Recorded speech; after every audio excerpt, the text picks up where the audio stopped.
কোঠা সংস্কার আন্দোলন ঘিরে গত কয়েকদিনে রাজধানী সহ বিভিন্ন এলাকায় সহিংস পরিস্থিতি তৈরি হয়। বিশৃঙ্খল পরিস্থিতি নিয়ন্ত্রণে আইনশৃঙ্খলা বাহিনীকে কঠোর হওয়ার নির্দেশ দেন প্রধানমন্ত্রী শেখ হাসিনা। ফলে দেশজুড়ে কারফিউ জারির সিদ্ধান্ত নেয় সরকার। একই সঙ্গে মোতায়েন করা হয় সেনাবাহিনী। সেনাবাহিনী কাজ শুরু করার পর ৪৮ ঘন্টার মধ্যে পরিস্থিতি স্বাভাবিক হতে শুরু করে।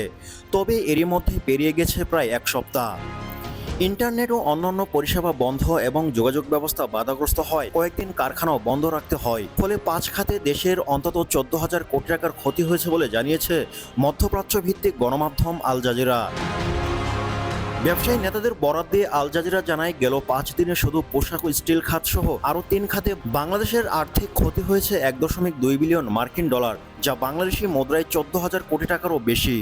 আল জাজিরাকে বিজিএম এর প্রেসিডেন্ট এস.এম. মান্নান কোচি জানান, নিরাপত্তাজনিত কারণে গেল শনিবার থেকে সব গার্মেন্টস বন্ধ রাখতে হয়। সেই সঙ্গে ইন্টারনেট সেবা বন্ধ থাকায় তৈরি পোশাক রপ্তানিতে প্রভাব পড়ে। ফলে প্রতিদিন এ খাতে ক্ষতি হয়েছে ১৫০ মিলিয়ন মার্কিন ডলার। ভ্যাট দায়মুক্ত থেকে লাভজনক ব্যবসা পরিচালনার বিশ্বস্ত সহযোগী দ্য রিয়েল কনসালটেশন। স্বচ্ছ ভ্যাট আইনে দক্ষ ন্যায্য ভ্যাট প্রদানে, যা বাংলাদেশি মুদ্রায় ১,৭৬৪ কোটি টাকা।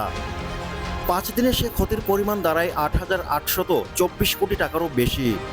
এস.এম. মান্নান বলেন, এমন পরিস্থিতির কারণে সবচেয়ে বড় সমস্যা হলো আমাদের ওপর থেকে আন্তর্জাতিক ক্রেতারা আস্থা হারাচ্ছে। এই ক্ষতি শুধু অর্থ দিয়ে পরিমাপ করা যাবে না বলে জানান তিনি বলেন, দেশের সবচেয়ে মূল্যবান শিল্পের উপর দীর্ঘমেয়াদী নেতিবাচক প্রভাবও ফেলবে।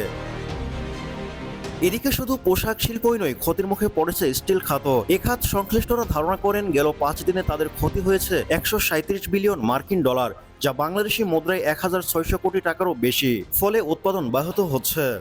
বাংলাদেশ স্টিল ম্যানুফ্যাকচারার্স অ্যাসোসিয়েশনের সাধারণ সম্পাদক সুমন চৌধুরী গণমাধ্যমকে বলেন, তারা বন্দর থেকে কাঁচামাল খালাস করতে পারছে না, ফলে উৎপাদন ব্যাহত হচ্ছে।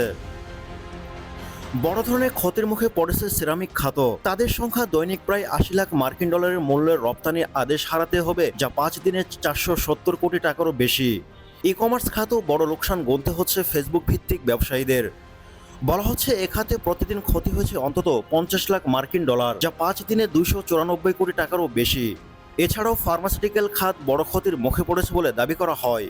কল সেন্টারগুলোতে বড় ধরনের আর্থিক ক্ষতি হয়েছে বলে উল্লেখ করা হয় আল জাজিরার ওই প্রতিবেদনে। বলা হয়, দৈনিক ৩০ লাখ ডলার করে ক্ষতি হয়েছে এ খাতে।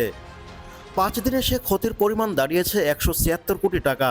তবে সরকারি বেসরকারি স্থাপনা এবং যানবাহন ভাঙচুর, অগ্নিসংযোগের ঘটনায় কী পরিমাণ ক্ষয়ক্ষতি হয়েছে সে তথ্য এখনও পাওয়া যায়নি।